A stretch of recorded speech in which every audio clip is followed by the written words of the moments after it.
मैं राजेश कुमार वैष्णव ranker point education में आपका बहुत बहुत स्वागत करता हूं।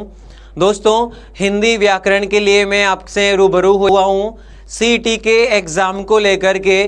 आज से अपन स्टार्ट करते हैं। वाक्य क्या होता है? देखिए मित्रों, हिंदी व्याकरण में वाक्य ऐसा चैप्टर है जिससे अनेक प्रकार के क्वेश्चन आते हैं। अपन वाक्य का अध्ययन करने से पहले वाक्य के बारे में कुछ सामान्य सी जानकारी लेते हैं, फिर अपन वाक्य में आगे बढ़ते हैं। देखिएगा मित्रों, वाक्य क्या होता है, वाक्य किसे कहते हैं, है ना, इसके कितने अंग होते हैं, कितने प्रकार होते हैं, अपन इन सब पर जो है जानकारी लेते हैं। देखिएगा वाक्य क्या होता है, ध्यान दीजिएगा मित्रों। ध्वनि का लिखा हुआ रूप, ध्वनि का लिखा हुआ रूप वर्ण कहलाता है। क्या कहलाता है मित्रों? वर्ण कहलाता है। ध्वनि का लिखा हुआ रूप वर्ण कहलाता है। आगे देखेंगे, वर्णों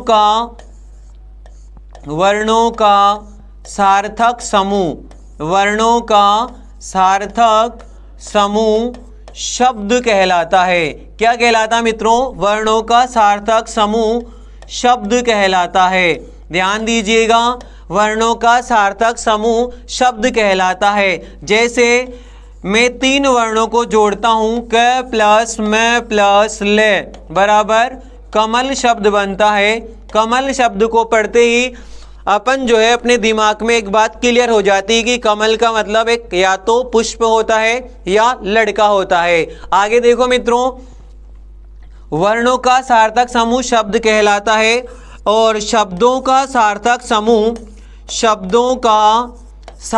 समूह वाक्य कहलाता है। मित्रों, इसी बात पर अपने को आना था। शब्दों का सार्थक समूह वाक्य कहलाता है। शब्दों का सार्थक समूह वाक्य कहलाता है। मित्रों ध्यान दीजिएगा, ये तीनों इंपॉर्टेंट पॉइंट जो है एग्जाम की दृष्टि से वेरी इंपॉर्टेंट है। देखिएगा, ध्वनि का लिखा हुआ रूप वर्ण कहलाता है। जैसे उदाहरण के तौर पे क, ये जो मैंने क का उच्चारण किया, ये एक ध्वनि है। मुझे इस ध्वनि को लिखने के लिए हमेशा ऐसा चिन्ह बनाना पड़ेगा, ऐसा वर्ण लिखना पड़ेगा। जब भी क की ध्वनि को लिपिबद्ध करूंगा अर्थात लेखन करूंगा तो मुझे ऐसा चिन्ह बनाना पड़ेगा। ध्यान दीजिएगा, ध्वनि का लिखा हुआ रूप वर्ण कहलाता है, वर्णों का सार्थक समूह शब्द कहलाता है और शब्दों का सार्थक समूह वाक्य कहलाता है। जैसे मित्रों ध्यान दीजिएगा, उदाहरण के तौर पे अपन देखते हैं कि राम पुस्तक पढ़ता है। राम पुस्तक पढ़ता है।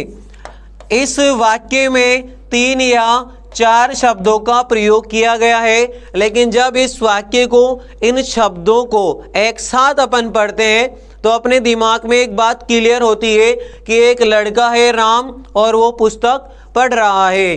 तो वाक्य क्या होते हैं? शब्दों का सार्थक समूह वाक्य कहलाता है।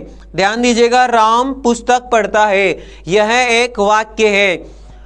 अब आगे बात करते हैं मित्रों वाक्य के अंग को लेकर। वाक्य के कितने अंग होते हैं, है ना। यहाँ से 3 बातें अपने को ध्यान देना है।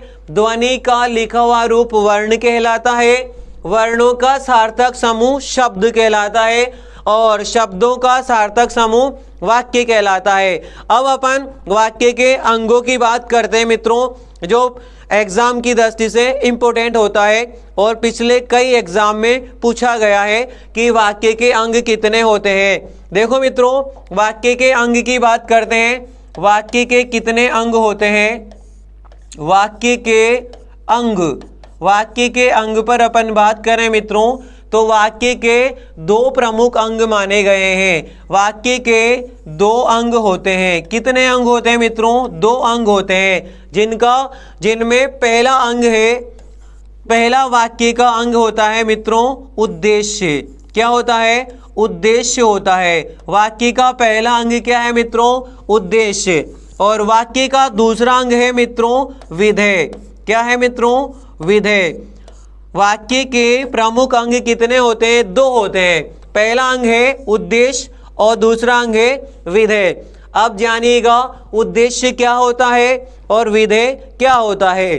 देखिएगा वाक्य का जो कर्ता होता है ना, वाक्य का जो कर्ता होता है उसे ही उद्देश्य कहते हैं। वाक्य का जो कर्ता होता है उस कर्ता को ही उद्देश्य के नाम से जाना जाता है। ध्यान दीजिएगा मित्रों, वाक्य का जो कर्ता होता है उसे ही क्या कहते हैं, उसे कहते हैं उद्देश्य। जैसे एक उदाहरण लिख रहा हूं मैं आपके सामने, इस उदाहरण से अपन दोनों अंग समझते हैं वाक्य के। देखिए जैसे रीना हिंदी पढ़ती है, रीना हिंदी पढ़ती है। अपने सामने शब्दों का समूह रखा गया है मित्रों, और शब्दों का सार्थक समूह ही वाक्य कहलाता है। ध्यान दीजिएगा, रीना हिंदी पढ़ती है, ये वाक्य है। इस वाक्य का कर्ता क्या है, तो वाक्य का कर्ता क्या है, रीना है। वाक्य का कर्ता क्या है, रीना है। क्यों है, क्योंकि रीना ही जो है क्रिया कर रही है पढ़ने की, और जो क्रिया को करता है उसे ही कर्ता कहते हैं। तो हिंदी कौन पढ़ रही है, आंसर आता है रीना जो है वो हिंदी पढ़ रही है। तो रीना वाक्य का क्या हुआ, कर्ता हुआ है। रीना वाक्य का क्या कहलाएगा, कर्ता। अपन ने लिखा है कि कर्ता को ही क्या कहते हैं, उद्देश्य। तो कर्ता ही क्या कहलाता है, उद्देश्य। कर्ता को ही क्या कहते हैं, उद्देश्य कहते हैं। अब आगे बात आती है विधेय की।